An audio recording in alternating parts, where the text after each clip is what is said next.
thank you for the raid, Sharp.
Hello?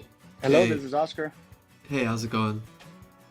Hey, Tweek, thanks so much for taking my session. Appreciate it. Yeah, no problem. I know you just sent over a message of like what you wanted to work on specifically today. Is there anything you'd like Yep. to chat about before we get into it, or would you prefer to get into some games and go from there? Yeah, I'd say start with some games and Okay. we'll use that as a starting point. Okay, if you have questions at any point, feel free to stop me at any point, and obviously, I'll mention anything as we go as well. But we should be good to go. Y- Yeah, sounds good. Yeah, just a heads up, I'm not your typical Smash player. I'm a little bit on the older side. I'm like 33 years old, but I love this game and I enjoy the whole scene and just want to get better. So Sounds good. Yeah, I'm sure I could try my best to help.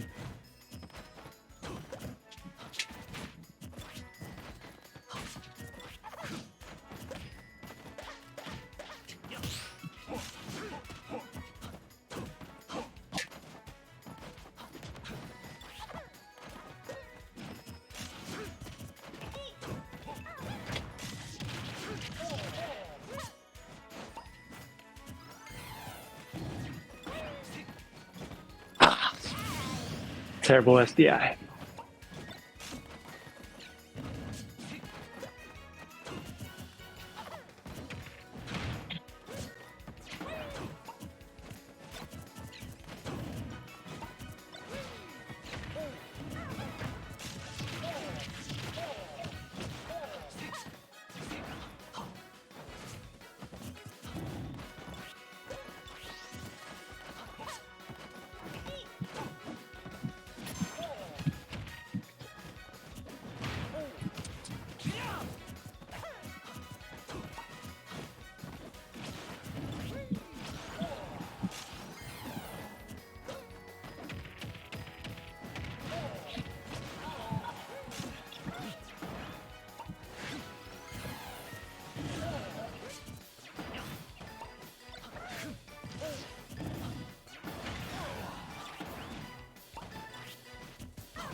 Nice. Thank you. Okay, 34%. Much room for improvement. I also noticed the lag, or at least online right now, is definitely a little less different timing. So Yeah, it's rough. But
you got one. I don't got one. Nice. I know one thing you mentioned specifically was disadvantage state, and there's a couple key things. I feel like disadvantage state is a really big part of the Metafy lessons I do, and to start off, just from like the first couple games we play, when I get a hit, you're very quick to like burn a key resource out of hit stun, whether that's like in this case it's usually like an immediate jump. Right. And there's a lot to talk about when it comes to something like that. So basically the key is to avoid burning resources if you don't necessarily have to. So a perspective I really try to push when it comes to these lessons is making your opponent work as hard as possible for their hits, rather than like guessing or just like wasting resources. An example I use all the time is let's say Captain Falcon is up airing you over and over in like a combo. What you do immediately out of hit stun is really key, right? Like let's say you air dodge, that's where you can get like forward aired or spiked, right? And you just lose your stock. And what's funny about that is you're like preemptively immediately doing that out of hit stun, right? Whether it's a jump or an air dodge. It's funny, but taking the up airs and just taking the more damage than you would have rather than like air dodging, like that air dodge becomes a 50-50 whether you live or die, right? If it works, you take less damage immediately, and maybe you'll even get a reversal. But not pressing anything guarantees you'll take more up airs, but you're not going to give them that cue to take your stock, right? And that's like a really easy example to start off with this perspective. So when you're in disadvantage, especially in hit stun, you want to judge the distance between the two of you, and ask yourself, do I have to burn a resource right now, right? Because the longer you have those resources, the easier it will be to navigate yourself in disadvantage. But if you use one of your jumps, or if you use your air dodge, it becomes a lot easier for not only for your opponent to get valuable hits, but also just track you, like when you're drifting in the air or whatever it may be. So that's the biggest thing to start off with. I think the hardest thing with this perspective is you have to know a decent amount of matchup knowledge to judge the distance between yourself and your opponent and ask, like, do I have to burn something out of hit stun or not? But it's usually a pretty simple idea of, you know, how close are they to me? Yeah, the characters that are really good at juggling, like Fox or Palu. Exactly. Where you can't really escape until you take a couple hits.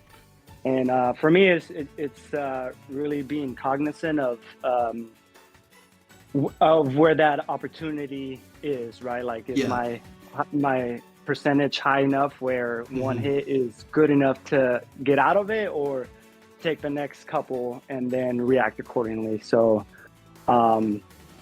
there's a couple perspectives with that, right? Like, going back to where we started with, like, taking specific hits that guarantee survival even though it's taking more damage, rather than taking that 50-50 of no damage or death, right? Like, you want to avoid those. Especially, it's not that they're not going to happen, but you don't want that to be the focal point of your disadvantage, right?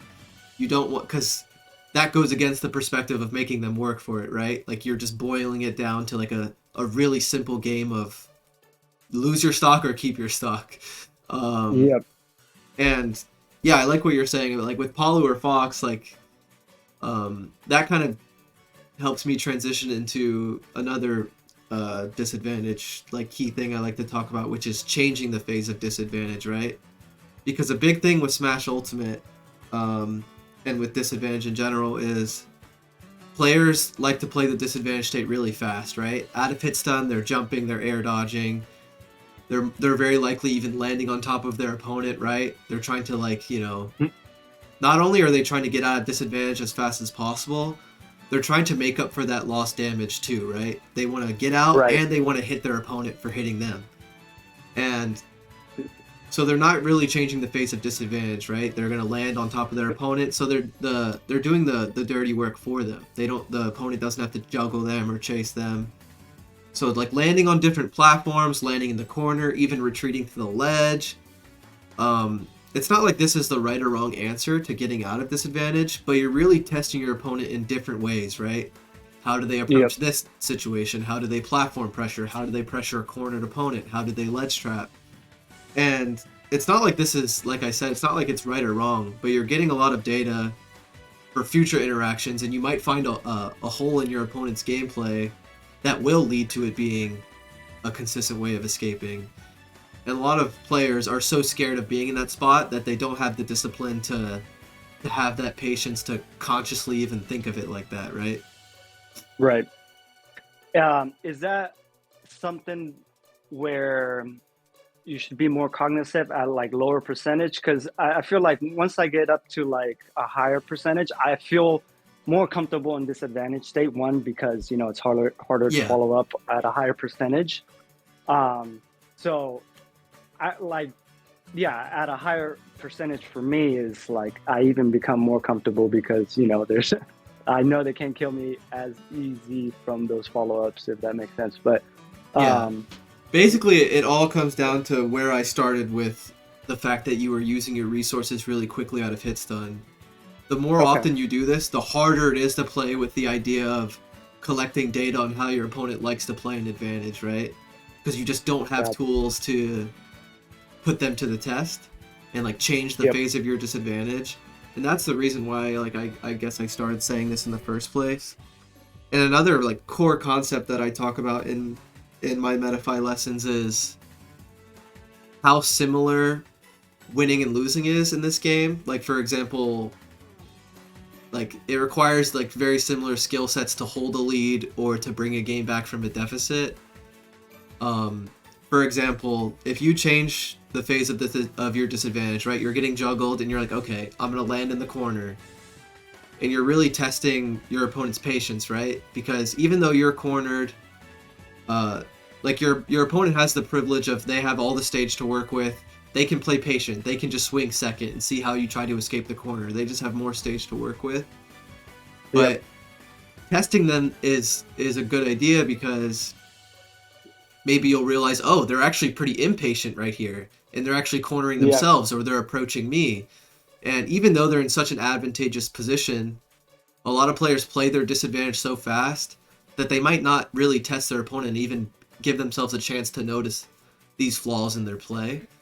And it's funny because if they're in a losing position, a lot of players are in the mindset of, oh, I'm losing, I have to approach, I have to do X or Y because I'm losing. And there's a lot of truth to that. But since there's 7 minutes on the clock, there's actually a lot more to work with, and there's a lot more to test your opponent on. You know, holding a lead or bringing a game back from a deficit are, you know, two sides of the same coin, essentially, is what I'm getting at. Yep. Okay. Okay, yeah, I'll note that, and I don't know if you see one of my further notes, but you kind of touched on it, is dealing with patient players, at least like recently, you know, going to playing with friends or somewhere or on that same level, you know, I struggle where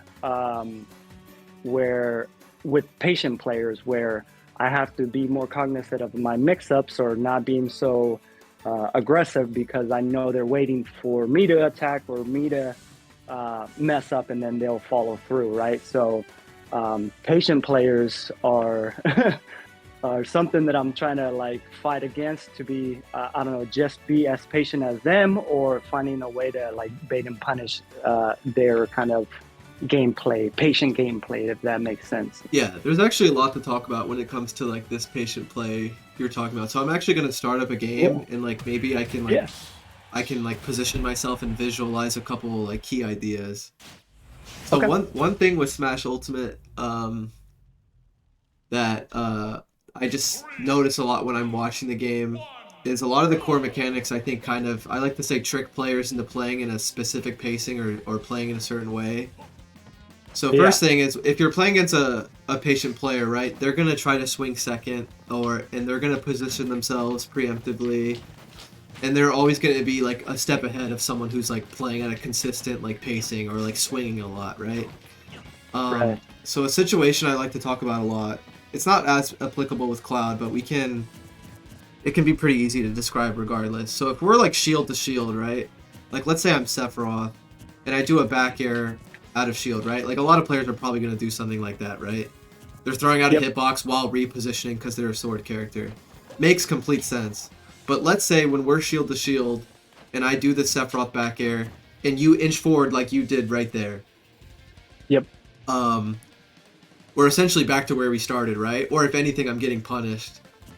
So an interesting idea with Smash in general is to try to avoid these situations and take what I like to call like small victories, right? Like let's say instead of like throwing out a hitbox here, I just did like a defensive slingshot, right? So now not only am I repositioning that's more favorable for my sword character, I'm also collecting data to see if you were like repositioning yourself, right? Like are you inching forward? Are you staying stationary? Are you retreating? Because those like scrappy like shield to shield scenarios are so common, right? Because Smash Ultimate has a lot of low end lag. Shield grab is a lot slower than it was in the previous game. So you're gonna find yourself scrapping, and like it's like no one is really winning, right? It eventually just comes down to like a guessing game, right? Like who gets the hit. And the hardest thing about that is like what did you learn for next time, right? In reality, like really nothing, and it makes it hard to like beat those patient players that are just going to take a step back to, you know, step out of that zone, and they're just going to hit you over and over for like playing into the game's core mechanics, right? Right. So like taking small things like pre-positioning or like taking certain parts of the stage that are more favorable for you are a really big deal, rather than, you know, sometimes throwing out that hitbox, right? Because it puts you in so much lag that it might just, you know, the scenario might just play itself out again. And you're really missing out on collecting that data on how to really get into that patient player's head. I kind of like to call it the art of nothing, especially when I'm like, because I do a lot of lessons with Sephiroth players, and a lot of his moves are really slow. So you really start to find the value of just simple positioning, right, without even pressing buttons. And this can apply to everyone, but it's just a lot easier with like some of these sword characters, especially Sephiroth. But for example, going back to where I suggested like just retreating and jumping away rather than pressing a button, that moment is so key, right? Like let's say you continued to shield and you didn't do anything else, and because you were looking to like out of shield punish a move. That tells me a lot about the next time we're in close quarters, right? Maybe next time I'll do something like this, right? Maybe I'll come down with an empty hop grab, and like it gets the ball rolling for these players that aren't initiating, right? They're not like approaching you. They're not necessarily hitting your shield. They're not pressing any preemptive buttons. But the way you're positioning yourself starts to at least get the ball rolling for how to open them up, rather than swinging first yourself and, you know, really just leaving it up to them for like, you're basically letting them dictate the pace. They can decide if they want to control the stage, if they want to punish you, and that makes it really hard. So you're constantly going to be scrambling to be in a comfortable position yourself, because you're just going to be swinging first, and you're going to essentially be in more lag than them throughout the match, right? Because you're just pressing more buttons. And that's a big thing that when you're playing in a match with someone to notice, right? Like, are you chasing them? Are you scrambling a lot? Does it feel like they're like kind of controlling your pace? And there's a lot to dive into if you notice that, right? But obviously in the moment, it takes a lot of discipline to even notice that in the first place, because you might notice it, but it might be like the game's already over, right? Like, damn, like you're just a little too slow. So I guess like just starting to have this thought process in the first place is basically the starting point. Okay. All right. Yeah, I think I understand what you're saying. It's honestly very similar to what we started with disadvantage, right? If you're so quick to do that double jump out of hit stun, and they just start tracking you preemptively, it's going to be so hard for like the next like 30 seconds, whether you're getting hit or not, to just like really reposition yourself. And it could be the same thing for a character like Banjo too, or a character like the Lynx are a big one, right? Like, let's say we're like about like this distance from each other, and I'm Link or Toon Link or whatever, and I just got out of hit stun. They're very often going to either throw a boomerang or pull out a bomb, right? Because that distance makes sense to start their natural game plan. But since they just got out of hit stun, you know, let's say you're Link doing that boomerang from right where you're standing, and then I just jump over you and I come in with an aerial, right? And my advantage state just keeps going, just because of how preemptive your disadvantage state was. Rather than assessing the situation first and maybe even doing nothing at all would have been more valuable, right? Because when an opponent is playing against a character like Banjo, they know out of hit stun you want to use one of your jumps or you want to set up a projectile, right? And if I'm just pre-positioning around that, you're just never going to be comfortable, right? But if you stop first and acknowledge, are they pre-positioning for this or not? If they're not, then you can set it up, right? Like if I'm playing grounded and shield, then you set up the down B. But if I'm already preemptively like jumping in, like I'm tracking you and I want to get more hits, that's where those like projectile players really start to struggle, because they're just like, they're playing too deep into their own flowchart, right? Rather than playing against their opponent. Yep, I see what you're saying. It kind of all like, I feel like a lot of the things we're saying all like can connect into each other in some way. Yep. Oh, I win. Okay. Yeah, if you don't mind, another game. Yeah, we can get into Game some more player. games. If you have any questions as we go, feel free to let me know. Yeah. Yep. Yeah. Now that the nerves are settling down, could be a little Yeah, no problem. thoughtful. Not thoughtful.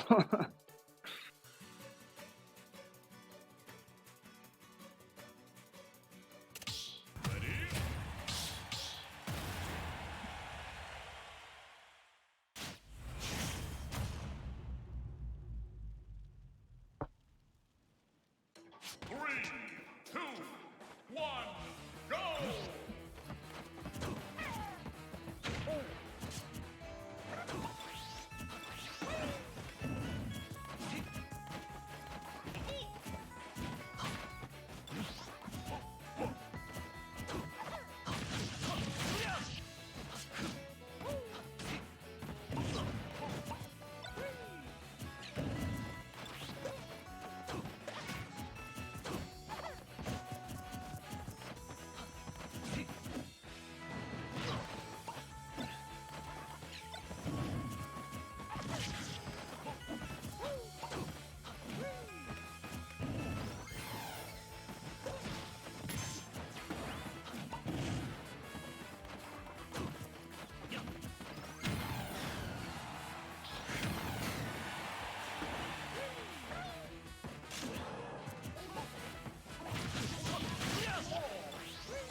Woo!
Nah.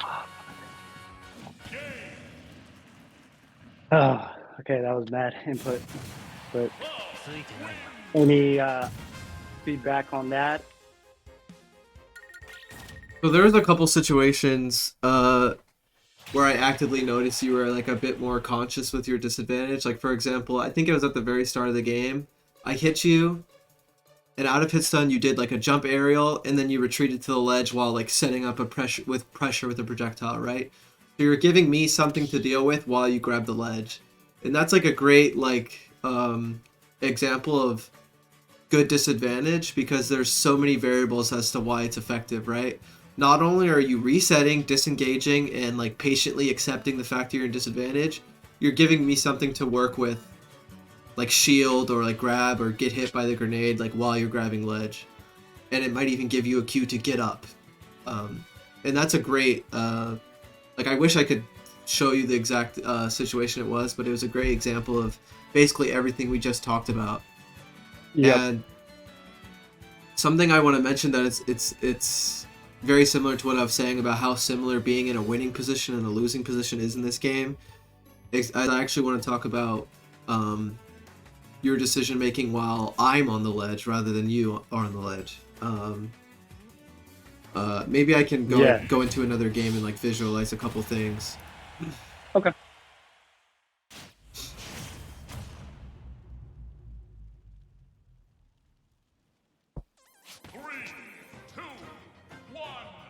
So essentially, when I grab the ledge in these situations, I'm just trying to make the most of my ledge invincibility, right? And during this ledge invincibility, I just want to watch my opponent and see how they're approaching the situation, right? Because you can see a lot of intent with your opponent's positioning and or like what preemptive moves they're throwing out while you're in this spot. So for example, I was on the ledge, kind of just sitting, watching a couple times, and you like threw out a grenade. And then you like, or you like shield it, or you air dodge, and like you would do like 2 or 3 moves. So the preemptivity of that basically just gives me a cue to pick an option that beats that, right? Like, oh, while you're air dodging or like catching the grenade or deploying the grenade, I just get up and just reposition. So basically what I'm saying is you want to find a balance of preemptively covering certain options and playing reactionary, right? Yep. And if you're a bit too preemptive with your ledge pressure, then I just get to get up for free. Kind of as if it's the quote-unquote right option, right? Because I'm just picking whatever beats what you do. But if you're not as preemptive with that, like let's say you do one less decision. Let's say you do one that just deploy the grenade and that's it. And you don't do the 2 or 3 things you did after. Now I have something that is pressuring me on the ledge, and you're not in enough of a frame disadvantage where I can just simply beat that, right? Like I have to accept the fact I'm a disadvantage and I have to work for it. And that's basically the goal when you're ledge trapping with any character. And if you're too preemptive, if we go back to when I was escaping the situation, I'm getting off the ledge and I'm escaping the corner, right? Because that's how preemptive those options were. So not only are you not getting a ledge trap, you're not getting corner pressure either. And those 2 phases are quote-unquote supposed to be a guarantee in Smash, right? Everyone has to grab the ledge, everyone has to escape the corner. And it's really important to have a really sound game plan in these spots, because they're going to happen. They're universal. And you get so much data in these situations. Because even if you don't get a super crazy hit or kill in this situation this time, if you play it out and collect a lot of data, maybe you'll know what to do next time and really make your opponent hurt, right? Yep. And that's really why I'm mentioning the balance between preemptivity and reactions. Not only to get hits during your ledge trap, but to make sure they are still cornered by the time they get up. Like, you are still controlling the majority of the stage. Because if you're too preemptive, you're going to lose out on a lot. And you're going to miss out on a lot of crucial data, right? Yep. Okay. And the same thing for if you're the one on the ledge. This still really applies because, like I said, like we were talking about, a lot of players in Smash Ultimate, they play the disadvantage really fast. And the ledge is no exception. So maybe their opponent is really preemptive with their ledge trapping, but they'll never notice that because they get up into hitboxes, or they're just playing it really fast. They're not making the most of their ledge invincibility, and they're kind of just, fighting for their life rather than like, taking note of what their opponent's doing in the first place, right? Right. Okay. So it definitely goes both ways.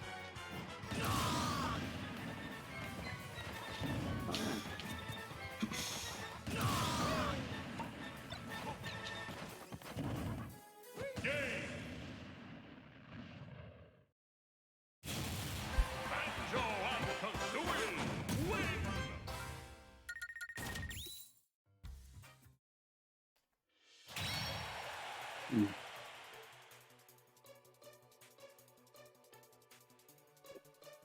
And you also mentioned a couple things like bait and punish and movement mix-ups. And I feel like there's Yeah. a couple things we already talked about that kind of connect into that, right? Well, a big one is like with bait and punish is baiting whether you're going to like deploy the grenade or shoot the projectile or not, right? Whenever you're at that range where it's a possibility, you have to ask yourself, do I want to actually do it, or do I want to bait them and not do it at all and like reposition myself into an even better, like more favorable position, right? Because an easy example, because it's my main, is Diddy Kong, and obviously banana is like a huge deal. Yeah. And when I'm playing, I'll be at a range where I could pull banana, but they also could hit me if they fully committed to it, right? If they really wanted to stop the banana pull. So I'm always asking myself whether I'm hitting my opponent and whether I want to push my advantage or like go pull a banana, or we're neutral and there's enough space to do it, is really ask myself, what can my opponent do about it? Is it worth pulling in the first place? How has the pacing been throughout the match?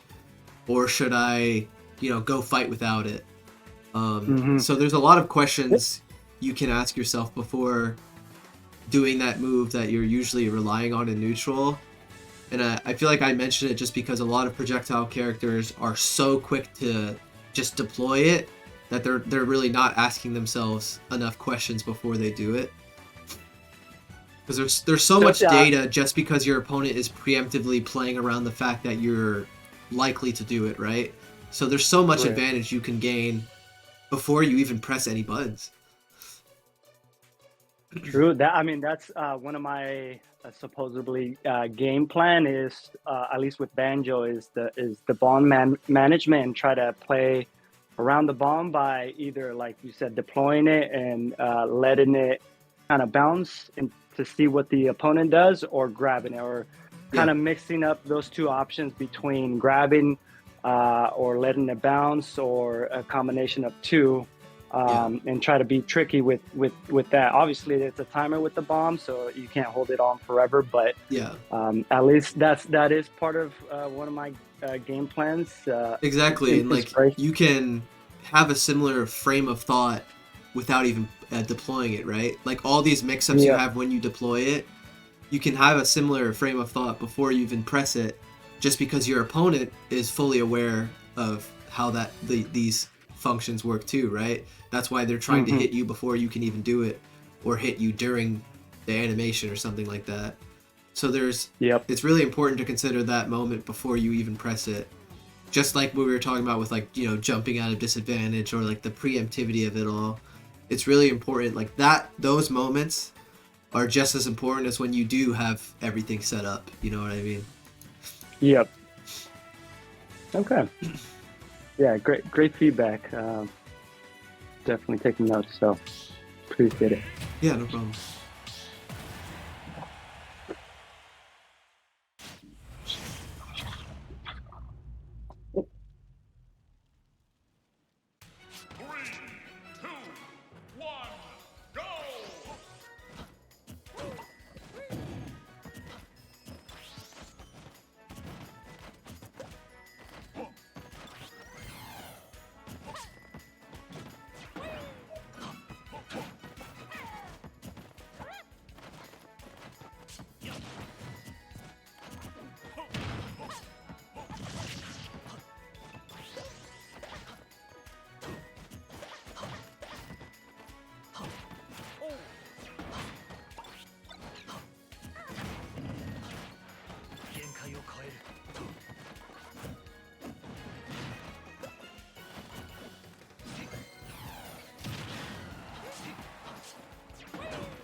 俺は倒せない。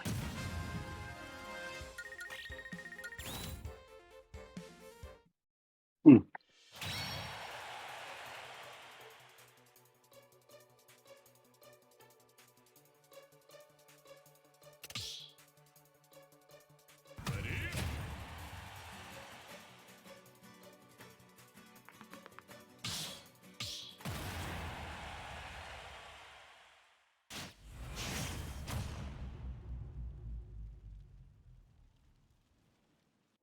Three, two, one, go!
Getting worse.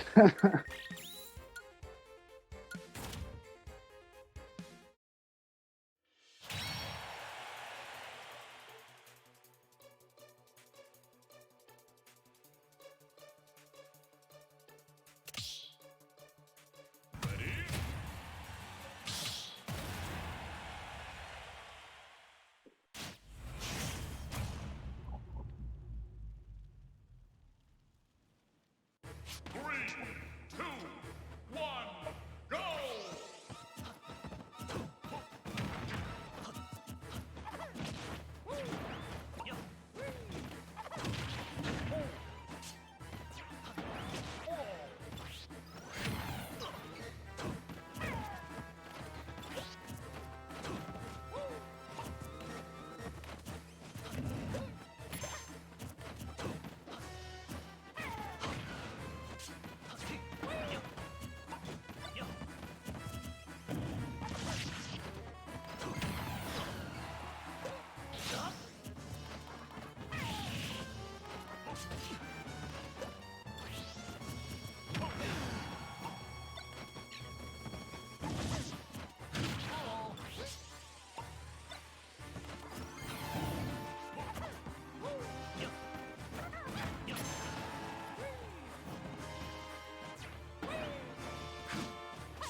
Ah. お前に俺は倒せない。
Okay.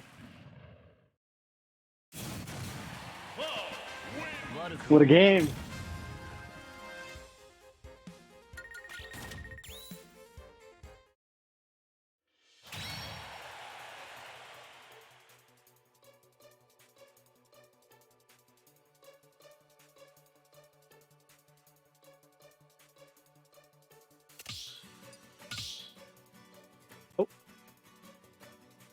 Choose your Check my fighter. character. Diddy Kong. Yeah.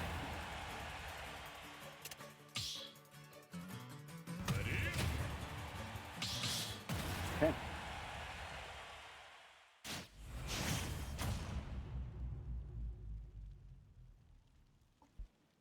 Three, two, one, go!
Okay.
Diddy Kong wins.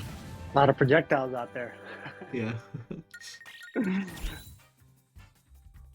Banjo and Diddy are semi-related. Yeah, Both- I'm a big Banjo fan. I know. I'm bummed that there's no top players with the banjo, Yeah, that is unfortunate. but I'm I tempted really to believe use him it. sometimes, but it never really goes that far. Yeah. 3, 2, 1, go!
Woohoo!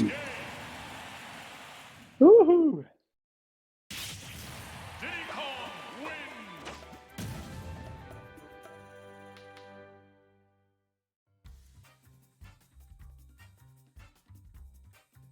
Do you mind one more? I actually do have another Metafy lesson like right now. But one thing I didn't get to mention that I wanted to mention is if you have any questions, whether it's about anything we talked about today, because I know a lot of it was like very, like, I guess, universal topics. Feel free to send me a message anytime if you have any questions. Other than that, I hope today helped in some way, but I do have another lesson right now, so. Yeah, no, this was great. I really appreciate your time. I'll probably follow up with a different lesson a couple weeks from now. But Okay. yeah, thank you so much. Yeah. These are great. You're one of the best players out there. Thank you, I appreciate it. Uh, Have a good feel one, good about and this. thank you so much. Bye. Thank you. Bye. See ya. Okay, that's one Metafy lesson. GG's. Banjo is the GOAT.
Hello? Hi. Hey, how's it going? Good, how are you? Pretty good. I know in your Metafy message you mentioned like a few specifics you wanted to work on. Is there anything you'd like to chat about before we get into some matches, or would you rather play some games and go from there? I guess I just kind of want to talk about last night, because I specifically chose Thursday because it's the day after my local. Okay, got it. So I'm picking up Aegis because I've only had one real main, which was ZSS, since I started playing offline about 6 months ago. And I've just been playing. I played only her until 2 weeks ago, whenever, like, because I started getting good, but then my results were inconsistent, just because ZSS is really hard. So I decided that I wanted to pick up Aegis. And so I had my first Aegis bracket last night, and I went 0-2, which, you know, it's fair, a new character, right? But Yeah. I guess the main concern is because I really enjoy playing Aegis. Like, they're good, and I enjoy the like dynamic of the two characters. Yeah. But I played against a Falco who consistently goes 0-2 at the tournaments, and I just got gimped 6 stocks in a row. Which is a character thing. Like, Aegis gets gimped, but like also it's, I mean, I can get better at it, and I Yeah. want to. So that's kind of recovery is a big deal that I need to work on. Because ZSS recovery and disadvantage is like really good. Yeah, that's true. It's like polar opposites when it comes to like ledge or like recovery. Exactly. And also, and then in my first match that I played winner's side, I was very predictable in the corner. So that's another thing that I need to get better at. Just those two things were what I noticed in the notes that I took from my local last night. Yeah, I think there's a couple things to talk about when it comes to that. I guess first thing when it comes to playing Pyra and Mythra specifically is, so I actually was like I was a Cloud player in Smash 4, and obviously dying early was a big, dying early / avoiding dying early was a big variable, and it, like you said, it connects to the ledge in the corner really well because it's really obvious when you're the person playing against a character like this when you can see they're scared, right? They're full hopping out of the corner, or they're double jumping to avoid grabbing the ledge. So like basically holding forward towards like center stage, right? Yeah. So I think it's really important to, like, I don't want to say not to be scared because obviously it's just, that's not like a helpful advice, but like masking your intent is really important, right? Like, you know, mixing up your drift, like drifting towards center, then landing in the corner, grabbing the ledge. You know, other than the specifics of like just playing the character more and getting more comfortable, I think it's really important to ask yourself, like, am I making it obvious towards my opponent, like, what my intent is? Like, you know, like, how scared am I of being off stage or grabbing the ledge or being in the corner? And that was a big thing I had to learn when I was playing Cloud in Smash 4, especially because I was a lot younger, so I was like super desperate and like just get super nervous super easily. And I would even like dedicate practice sessions to like not jumping because I would be like really full hoppy, drift towards center stage, and sometimes I would like dedicate practice sessions to like seeing what I can work on to like have some more discipline and patience in those situations, because the character is really strong, but you know, my fear was really holding me back, like, you know, even if it was just a little bit, like just trying to be 1%, you know, better. Right. But yeah, it kind of reminds me of like some of the things I've gone through just as like I played, like, Cloud was basically the Aegis of Smash 4, I guess, in terms of tier list placement and stuff, so. Okay. Yeah, that makes sense. Another thing I guess I wanted to mention, since it was your first time using Aegis at a tournament, is I guess the idea of like practice versus tournament, right? Like for me, when I'm practicing, I'm trying my best to play to win while also balancing like whatever I specifically want to work on or experiment. Like, you know, finding that balance. And then when tournament rolls around, you know, I'm just fighting with what I got, right? Sure. And that separation, I think, is really important, especially if you're playing a new character. And for you specifically, I guess I'm really trying to be specific about practice because, you know, like I said, like that random thing where I was like not jumping back in Smash 4, that really helped when it came time for tournament. Like just, you know, any training weights you can put on yourself while you practice while still playing to win can really go a long way and, like, I guess accelerate your improvement if you're using like this new character in a tournament setting. Yeah. If you have any questions, whether it's like during or after the matches, feel free to throw anything my way, and obviously I'll try to point anything out as I notice it too. Other than that, Yeah, we should be good to go. All right. I want to let you know that I am in Texas, so I'm hoping the connection isn't too bad. Okay, yeah, we'll see what happens. Yeah.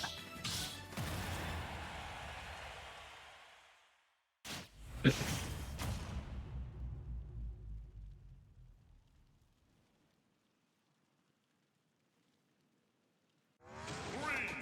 2, 1, go!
Mm.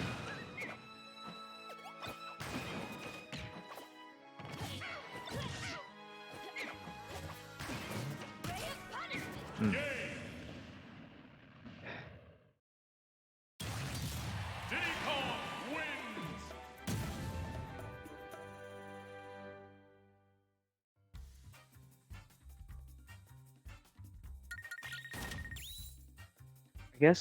I guess another Aegis specific question is,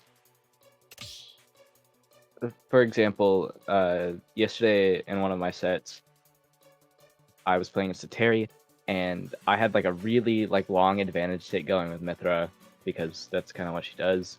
And then at like around 80%, I finally said, okay, I'll switch to Pyra, and then they just got out of disadvantage. And so I guess the question is, when should I switch? Like when is the right time to know to switch? Yeah, so there's like a couple things. So first off, I think the easier thing to explain is the concept of like, wasting their resources just through pure force with Mythra, right? Mm-hmm. So the first thing to ask yourself when you're playing Advantage State as Mythra and you're, considering like switching is, do they have their double jumps? Do they have their air dodge? Basically that, right? And the more you drain those resources out of them, the easier it is to switch to Pyra and say, okay, I can track them now, right? Like, oh, they have no double jump. Like, so you have like actual like concrete things to ask yourself before you switch. Or like how much stage do they have to work with? Are they grabbing the ledge? Are they getting off of the ledge? Are they in the corner? And another thing that's really important is what happens after that situation, right? Like you said, when you switch to Pyra, they got out. And that's not even necessarily like the end of the world, right? But it's really important for you to refresh the situation as quickly as possible in your head. Like, it is very, like, acknowledging that your opportunity that you thought was there came and went. And being willing to decide, okay, maybe I'm going to switch back to Pyra and accept that, or switch back to Mythra and accept that that advantage state I had for so long isn't there anymore. Like, don't force it. You know what I mean? Yeah. Because those situations will come again. And another thing I wanted to mention is kind of like the whole starting point of our call was you mentioning like the recovery or like ledge or, things like that. And I think it connects into a lot of your decision making. And I think you could reframe this into asking yourself, am I doing these handful of things?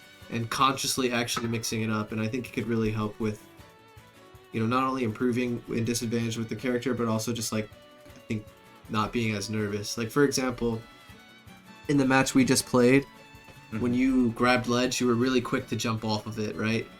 Not only were you really quick to jump off of it, you were like, landing, like using a landing aerial on top of my shield, right? So not only are you not using the most of your ledge invincibility, you're also jumping off and drifting towards me and fighting with that aerial, right?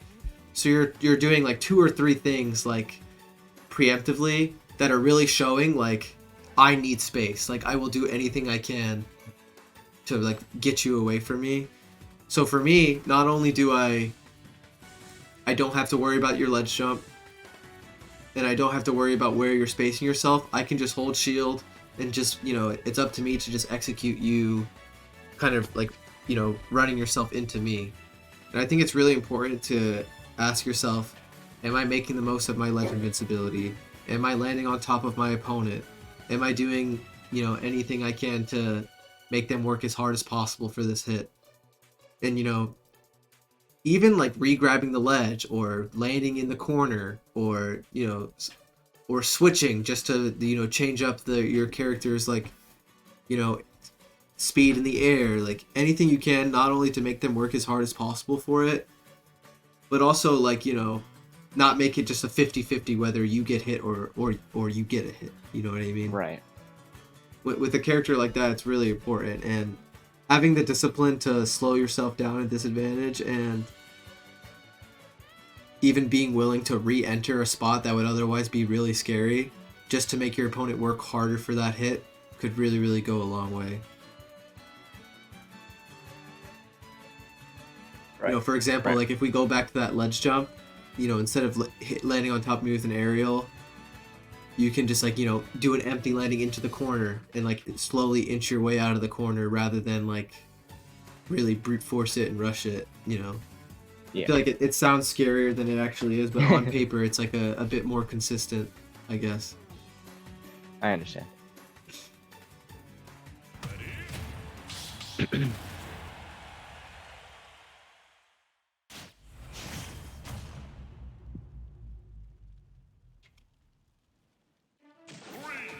two, one, go!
Diddy Kong wins!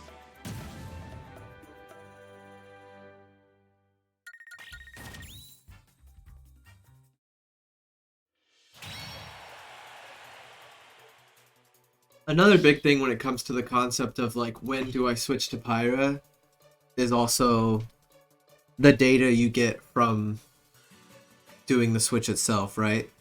Like even if it's not about like making it easier to track with Pyra, like if you get like a bread and butter with Mythra and switch to Pyra just to threaten what they do is a big deal, right? Because if you're really quick to like hit them with the bread and butter with Mythra, switch to Pyra, if they're really preemptive with their disadvantage, you might not even have to track them, right? They might just land on top of you, and you can get like big hits with Pyra.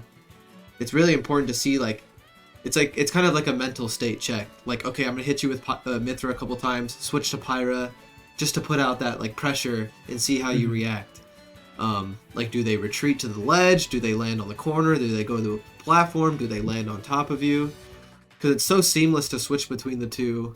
It's kind of like almost why not like get that data, even if it's not even like a materialistic like hit or anything. There's still a lot to gain just from seeing how they react. Because, you know, for example, when I'm fighting Pyra and Mythra as Diddy Kong, like I have so many different game plans or the two of them. You know, it's almost like fighting two different characters. Mhm. So putting that pressure on your opponent to, like, you know, I'm willing to mix this up in multiple ways goes a long way. But then there's also the traditional means of switching to Pyra where it's like, you know, for the finishing blow, right? Like, oh, they're on the ledge, like, or they're trying to escape the corner, or they're at high percent and they don't have a jump.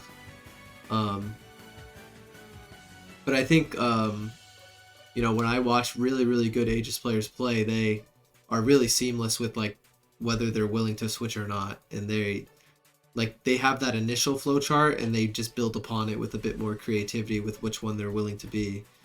And I have a lot of experience with Pokemon Trainer, and it's not like the same thing by any means, but I feel like there's a lot of, with characters that can switch like this, there's a lot of preconceived ideas on like what is a correct switch and what isn't.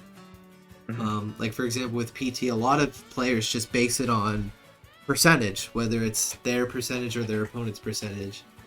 You know, and there's a lot of, like, I can understand a lot of it, but I think being open-minded to switch at any point goes a long way, not only for yourself, but, you know, for what your opponent has to mentally even worry about, right? Like, for example, if I'm playing, you know, if I only play Charizard at high percent because he's the strongest and the heaviest, you know, there's only so much for my opponent to worry about. But if I'm also willing to play Squirtle, you know, even though he's the lightest, he's also the hardest to hit, right? And the smallest and has the best frame data. And making sure your opponent is, you know, worried about, you know, everything all at once rather than like in patterns, right? Is a really big deal. So, you know, being willing to switch to Pyra, even if there isn't like a sensible reason behind it, just to collect data and just to see how your opponent reacts goes a long way. Just because you can easily get back to Mythra at a lot of points. Yeah. This one is it's a bit weirder, but I'll try my best to explain it. But I also have a lot of experience playing as Wolf and teaching Wolf, and a big thing that's I'm sure like you can understand this just because Wolf is a, you know, common, like, simple character. I try to teach the flow chart of his grab game, his laser game, and his aerial game, right? And trying to make them seamless and make your opponent worry about all of them at once, right? Because, for example, a lot of Wolf players, they'll also play it by percent, right? Oh, I'm going to go for grabs at combo percents and kill percents. I'm going to go for lasers. You know, basically, like, it's up to the opponent's pacing, right? If they're not approaching me. And, you know, I'm going to go for the aerial combos at specific, you know, percents. Or, like, you know, for a kill confirm. And I'm always trying to teach, like, even at the highest level of Wolf play, like, if your opponent has to worry about getting grabbed, lasered, and aerialed all at the same time, they start to work seamlessly together. Whereas individually, they're not the most ridiculous option in the world, right? Wolf becomes a really good character when all of those things combine, not when they all, like, work separately. And I think a lot of Wolf players struggle because they subconsciously play it in a flowchart, right? And if I'm fighting against, you know, one of these Wolf players, I'll know, okay, right now, I don't have to worry about one of those key options. I don't have to worry about laser right now, so I don't have to shield at these ranges. You know, and you can say similar things about Pokemon Trainer or Aegis, where it's like, okay, at this range, or at, you know, whatever it is, this percent, or if I'm at this percent, I don't have to worry about Mythra, or I don't have to worry about Pyra right now. And that takes such a mental load off of you. And, you know, I can go all day about, like, how this applies to every character, but I think the more you get experience with Aegis, the more willing you will be to experiment with using the two of them in different spots, and you'll start to get patterns and, like, flowcharts for how, like, certain types of players react in these scenarios, and that's where you'll really find consistency, especially in tournament play. Makes sense.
I didn't touch the ground.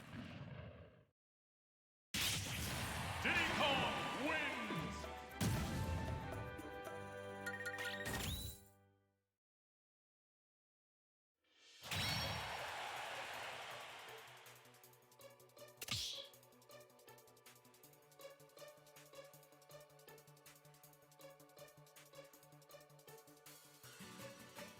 I guess something that I'd like to visualize, kind of to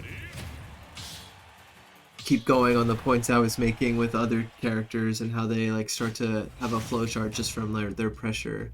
Like instead of Right. like playing this out, I'll try to show a couple of examples with just my character specifically.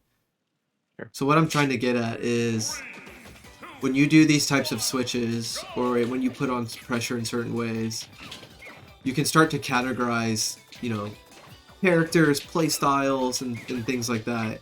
And you can start to have this data ready to go, even if it's against a player you've never played before, just based off of like, you know, preconceived ideas of how their characters usually play and stuff like that. Obviously, you don't want to be too locked in because you're not like a mind reader or anything, but you can kind of give yourself a head start. Like for example, when I am playing Diddy Kong, like banana controls so much, right? Yeah. That my opponent has to be so preemptive around how banana works. So I start to build a game plan just with that already. Even before banana's on the screen, banana is controlling everything, right? Because they're going to try to stop me from getting it or whatever. Yeah. So for example, if someone like shields my banana toss, that tells me a lot. So, you know, do they keep holding shield? Do they try to catch the banana off of the bounce? Do they retreat? Do they try to hit me? And the ball's already rolling, and I haven't even really done anything yet. And it's just from that pressure of just, you know, banana just being such a good option. Maybe Right. next time I won't throw the banana at all. Maybe I'll grab them. Maybe I'll start doing Z-drop aerials. Maybe I will keep tossing it because I notice they do something consistently after I hit their shield. And you know, I get this going so quickly, even without having to do anything too specific. You know, and I start to consider characters like frame data and stuff like that. So I start to categorize how my pressure plays itself out, sometimes before the game even starts. And you can do the same thing with a character like Aegis because they're so oppressive and their frame data is so good or their range is so good. Like, when you do that switch, you know, the idea of collecting information afterwards goes such a long way. Just because of, you know, it's like no risk and potentially all the reward on the planet. Yeah. Or you can take, you know, the simple advantages and just reposition yourself and kind of play it like a traditional sword character. I'm rambling a bit, but hopefully you understand where I'm coming from with why having a switch is so valuable. Yeah. And why it's important to try to stay open-minded and not just like quote-unquote play it the right way. Yeah. Because it's definitely a big topic I've done, especially with Pokemon trainer players, because I've naturally done a lot of those lessons because I have experience with the character. But I think the idea can spread to, like, you know, other characters, but especially Aegis because they have a similar mechanic. Sorry if I was rambling a bit, but... No, not a big deal.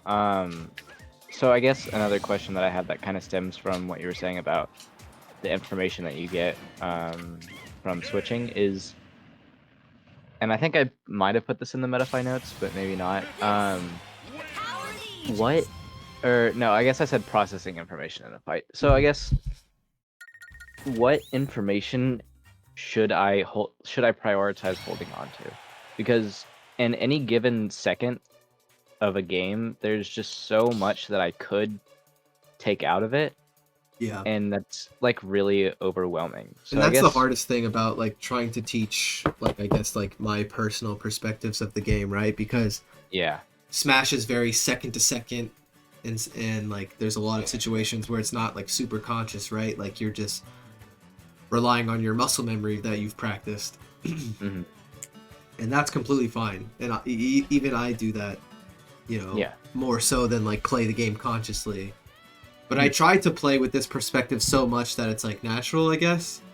And what you can do is you can really start out with universal situations that are going to happen in every game, every stage, every matchup, right? Like the ledge, the corner, respawn invincibility on either side, things like that are going to happen no matter what. And collecting that data and kind of assessing how you want to go about those situations next time you're in them, right? Like, for example, let's say my opponent's on the ledge and they do a neutral get up into a roll, like a roll in. So, you know, I already have so much data and I already have so many questions I can ask myself. How much of their ledge invincibility did they use? When did they necessarily neutral get up? Is there a pattern in like when they get up at all? When they rolled, like, I have to ask myself, do I think it's because of my positioning? Was I scaring them? Do they not want to be in the corner for a specific reason? And, you know, this process starts to naturally speed itself up when you like have experience versus certain players or certain characters, right? Because those questions get a lot easier to answer, right? Like if I'm playing your Mythra and you do this neutral get up into roll, it's like, okay, well they're scared because they have like a mediocre recovery, right? They just want to control center stage. Like it gets easier to answer, but the important thing to consider is next time I'm in this spot. Do I want to punish the neutral get up? Do I want to punish the roll? Do I even want to punish them at all? Do I want to prioritize stage control? And you have so much data to work with that it gets easier to assess like what you want to value, right? Like if let's say you have like 150% 3 stocks and there you have 2 stocks 20%. It's like, okay, I'm not going to necessarily try, and let's say you're fighting Luigi or something, right? So it's hard to deal with that neutral get up. They have quick frame data, they have like reversal potential.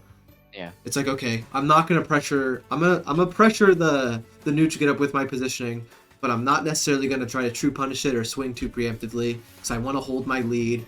And you know, there's a lot of victory in just keeping them cornered, right? With your presence. But I'll position myself to punish that roll for sure, right? Because that second decision, like you have so much extra like just frames to work with, if you know they're gonna do this into this. And those are really key things to look out for, right? Not only is it a universal situation that happens every game of Smash, but you have just found a double decision that they're very likely to do. So you have so many ways to position yourself and so many ways to possibly even hit them, right? And you just get to, you know, gauge it based on what you think is the most efficient way to win. And obviously, it's not always going to be this simple. You might not be playing a player that has such a blatant habit as this. But you'd be surprised at how many levels of play these patterns will show up, right? Like even in grand finals of a major tournament, if we watched it right now, like I could probably find some sort of consistency that's being punished. Right. And like you said, like what information is worth holding on to, and it's definitely these situations that are happening every game. Escaping the corner, getting off the ledge, respawn invincibility. And yeah, that's where I would start, especially because, like you said, it's not easy to just like play super conscious with Smash, but you can kind of start to find a balance with like the second-to-second, scrappy, like Smash Bros type stuff, and then this more cerebral data collection. And this has been like my playstyle for the better part of like close to a decade now.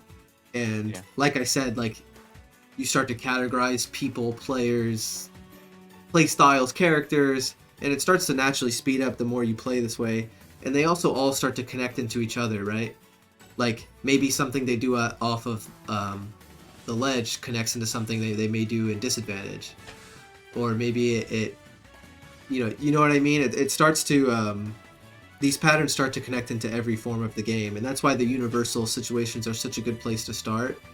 Because you just learn so much about a person, like, in and out of the game, just from these decisions they make. Alright. Cool.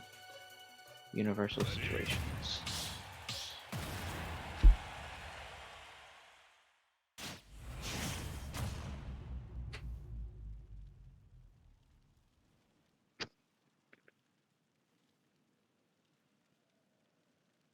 Three, two, one,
So I guess if I try to remember some things that happened in this game specifically, I can kind of go a bit deeper when it comes to the idea of like these universal situations connecting into other situations that are very common.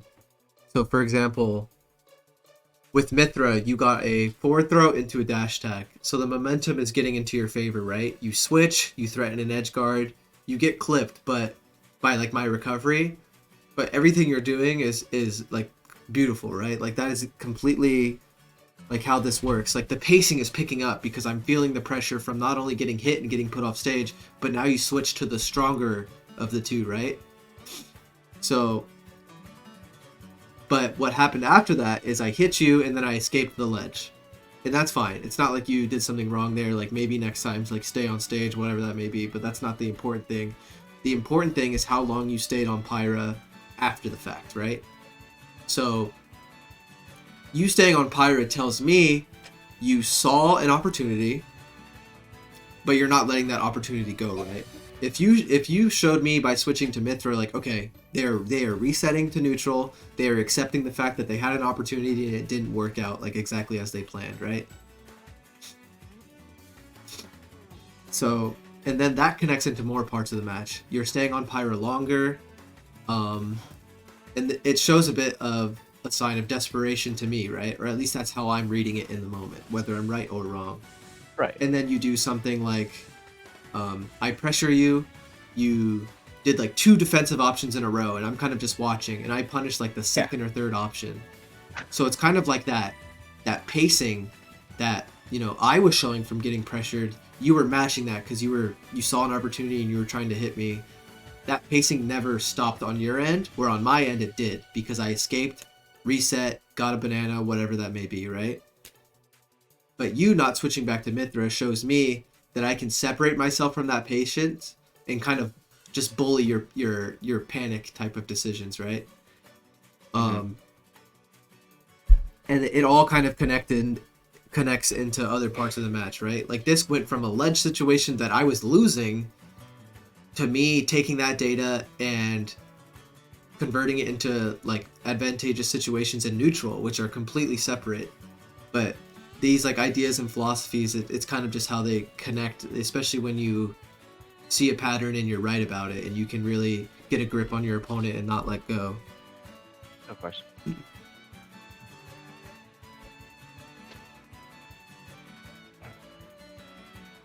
Once again, sorry if I'm rambling a bit, but No. I mean that's what I paid for you for, right?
I thought I was gonna have to tech. Yeah. That was smart though. Yeah. There was actually a So- situation where you were juggling me. You switched to Pyra to threaten something. I And then I immediately air dodge, and you switch to Mythra, and you get a hit, and like that momentum, like obviously goes a long way, right? Right. Yeah. And for me, that tells me like, oh, you're getting a hold of something, like, and it connects really far deep. Like even if we reset back into neutral, it's like, okay, I'm not gonna pull banana. They're playing faster. They're putting more pressure on me. Like, let me try to get some distance, get a hit, then I'll pull banana. Where if that situation didn't happen and you were kind of playing it slower, a bit stationary neutral, you didn't really have any momentum yet, I would be more willing to take the risk of pulling banana in neutral. Like those things all like just naturally connect into each other. And then because of that one interaction, I started to pick up my decision making in neutral, and like it got a little more scrappy, and I was just catching movement with hitboxes, and it just went a long way. And it all started just because of you switching. It's not even like you got a hit with Pyra, it was just the threat of something like that. And I think that was just a really good start to just playing with that perspective. Because even though I was changing up my gameplay and it was working for me, it got the wheels turning in a different way than it has in other games, and it's just making me work differently. Right. You were talking a little bit ago about how like your Diddy game plan kind of like revolves around banana, and how your opponent like wants to get around banana and stuff like that. And whenever I first started picking up Aegis, I did have like a Aegis game plan, but I just want to pick your brain on what you think a better Aegis game plan should be. So Because as of right now, I just have trying to play outside of your threat bubble and like whip punishing, and like spacing aerials depending on what character I'm playing against. I mean, a lot of it is matchup dependent, but a good universal game plan is kind of what I'm looking for here. Just simple. Yeah, I think there's a couple things that are a bit universal with Aegis, and I think your game plan you were talking about is a good start. So when it comes to Mythra, you control like a lot of the pacing, right? A lot of the things your opponent does are going to be preemptive around trying to avoid just how overwhelming Mythra can be. And you can always just like, counterplay that, right? Like if they are really scared of the burst range of Mythra, then like, not only do you have such a great grab, you even get follow-ups off of the grab. Right. And it all kind of just builds upon itself that way. But I think because the character is a sword character, we kind of talked about this a little bit. For me, when I played Aegis for like a week or two, I always tend to put my own like, I guess like defensive twist on any character I play. When I played Joker, I was like super heavy on like defense and like even borderline timeout and like just lots of gun and just like not really forcing the kill. And with Pyra and Mythra is the same thing. Because a lot of the time you have to ask yourself when you're playing a sword character, like, do I take the hit? Do I risk going for this hit, or do I just outposition them, outspace them? And with Mythra, it's so tempting because you have such fast movement as well. Um, that's something to consider as well. I think a lot of, like I said, a lot of players have like a preconceived idea on how a character like Pyra and Mythra or Pokemon Trainer is supposed to be played. But there's so many victories even when it's not like an actual hit. So when I would play Pyra and Mythra, I would play Mythra. One of my favorite moves was like F tilt, like just controlling space without committing to anything, seeing if they were really shield heavy or if they were like trying to like, you know, meet me before I could throw out a move or or like just my own movement. And just another great thing about Mythra is how well they are at converting any stray hit into a full-on combo. Yeah. And then in that situation, you just have to categorize it on matchup, right? Do you want to fan them off stage horizontally, or do you want to push them up? And that just depends on your matchup experience and knowledge of a character, right? Like if it's like if you're playing against, you know, the Aegis Ditto, you're most likely gonna want to like, you know, fan them horizontally. And something that's interesting, like even going back to one of the games we played when you did forward throw at the dash shack. So you had a choice between like vertical pressure or like pushing me off stage, but you got a combo either way, which is really interesting with the character too. Whether it was down throw or forward throw. So you always got to ask yourself, like, do you think in this situation your ledge trapping would be stronger, or would your juggling be stronger? And, you know, being open-minded to changing it, whether it's the matchup or like you're doing one thing stronger than the other, or you found a habit of your opponents. And the character is so flexible that I think it's extremely doable. Yeah, that makes sense.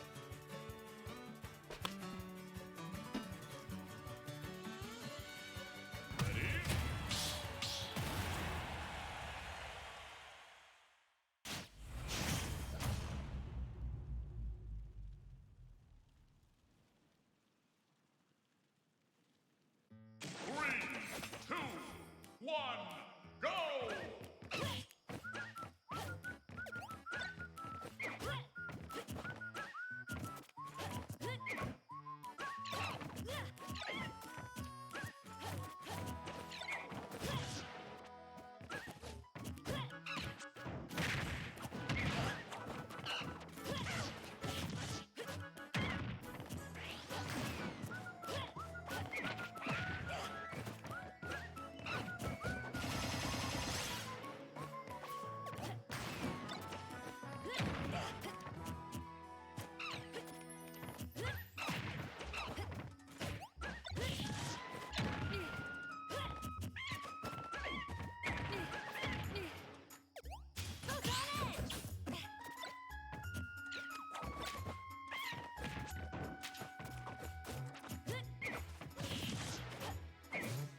I'm not that good.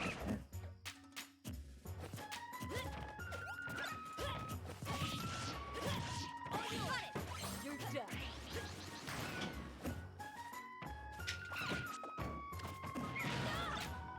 Right here. You're done. Ray of punishment.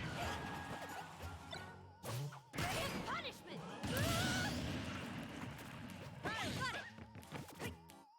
Let me at him.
Like you were already using F tilt very well, and what was interesting is when you were spacing out with it, it then forces me to ask myself, like, what are you going to do when you dash? Are you going to continue to F tilt, or are you going to grab? And then you're starting to land more grabs and things like that, right? And then it even adds dash up jab into the mix, like a really quick frame data move that isn't necessarily like when you reach into that grab range and you throw out a hitbox to catch them escaping rather than grab them.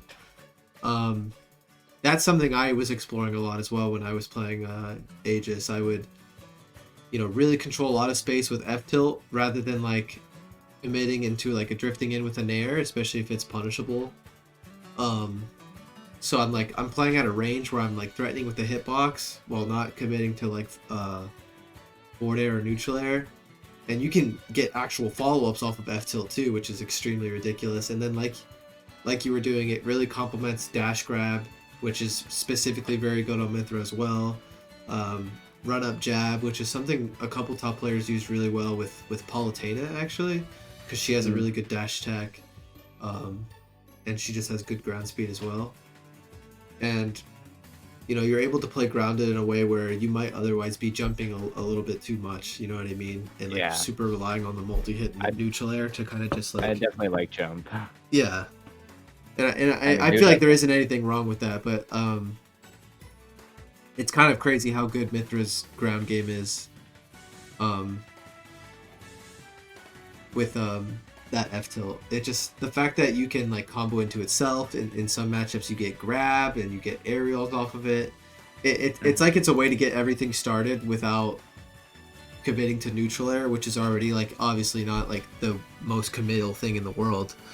So it's a really nice like little flow chart for like for the ground game specifically, especially if you're fighting a character like Diddy Kong, right, where you kind of separate it into two different matchups depending on whether he has banana or he doesn't. And when he doesn't have banana, this like whole F tilt jab grab game dash attack works really well because you can stop him from bowling banana at almost any range. And then it changes a bit when he does have banana, right? Because your ground options are just going to get whiff punished because the banana is transcended. Yeah. And then like, you just have to have the discipline to switch the matchup as it goes. But, against like those grounded situations, it's very, very strong. And I feel like just from one game, it changed like a lot in your gameplay specifically. Yeah.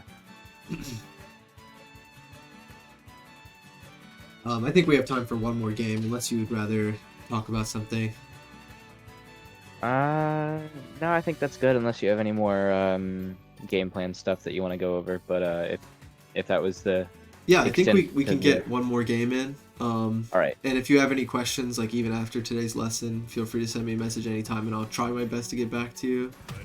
Yeah, no problem.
ahead. I am.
Diddy Kong wins!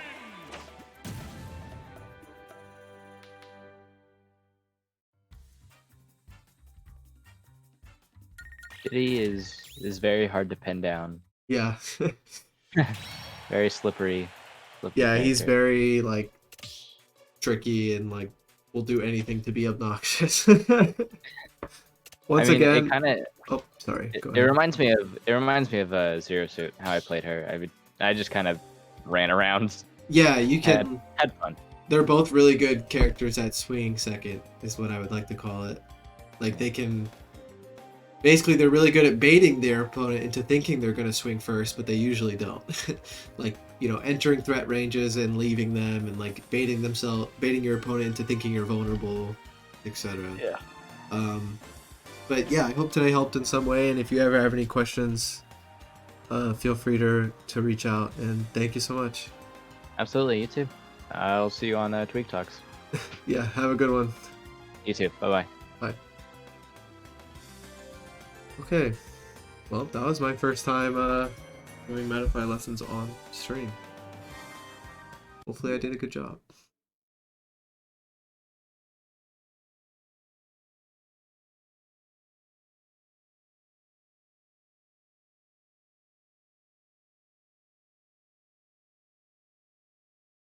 Let me use the bathroom real quick.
Yes. Right, and my stream then. Oh. No, I'll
We going? We going?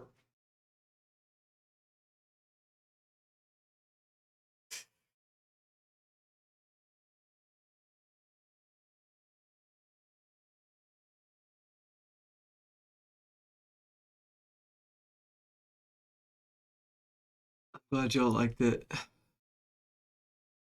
Sometimes I think I ramble a bit, but I feel like it's because I'm really trying my best to like push something.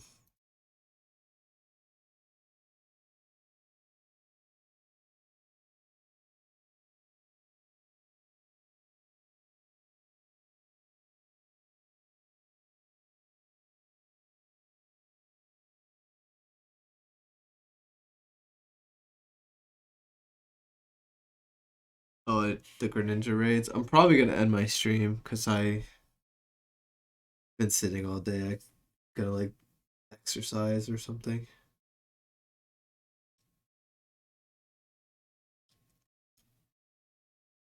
But yeah, maybe I'll be back with like Smash practice in a little bit. Have a good one.